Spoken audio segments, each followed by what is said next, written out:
Lämmin tervehdys teille sinne Niiden kanssa ystävyysseurakuntaan täältä Kajaanin seurakunnasta. Jouluinen tervehdys.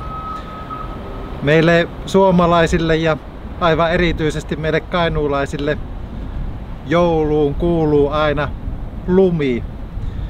Niin kuin tässä näette, niin meillä on täällä lunta joka puolella täällä Kajaanissa ja Kainuussa.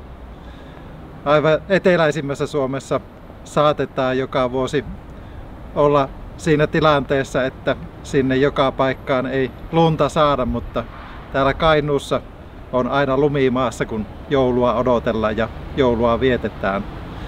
Tänä vuonna lumi tuli tänne Kainuuseen jo hyvin varhain ja sitä on ollut maassa jo noin 1,5 kuukauden ajan. Lumi liittyy siihen ajatukseen, että kun suomalainen viettää joulua, niin kaikissa joululauluissa ja kaikissa ajatuksissa on se, että lunta kuuluu olla maassa ja lunta kuuluu olla paikalla. Suomalainen joulun tunnelma syntyy tuosta lumeesta osaksi. Se liittyy myös siihen, että päivä täällä on tähän aikaan vuodessa erittäin lyhyt. Tuossa 9 jälkeen aamulla alkaa pikkuhiljaa päivä sarastaa ja 2 jälkeen iltapäivällä jo rupeaa hämärtämään ja vaan muutama tunti tässä keskellä päivää on valoisaa aikaa. Jos lunta ei olisi maassa, niin täällä olisi vielä paljon pimeämpää.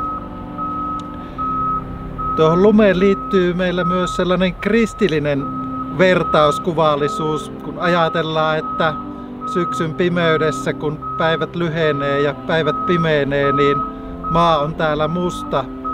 Niin siinä vaiheessa, kun lumi sataa siihen mustan maan päälle, niin siinä voi ajatella olevan myös tällainen aika vahva kristillinen ja myös joulun sanomaan liittyvä vertauskuvallisuutensa.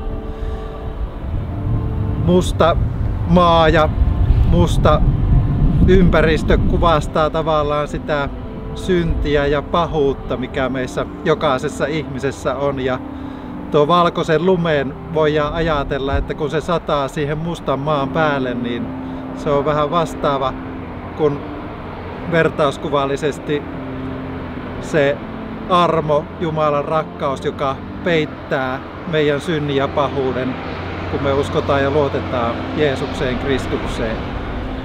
Joulu on täällä iso juhla, suuri juhla täällä Suomessa. Kirkot täyttyivät muistelemaan ja juhlimaan ja iloitsemaan ja riemuitsemaan siitä, mitä tuo joulun sanoma meille merkitsee, sitä, että armo on voittanut pimeyden ja pahuuden ja Jeesus on voittanut kuoleman vallan ja sovittanut meidän synnit ja pahuuden.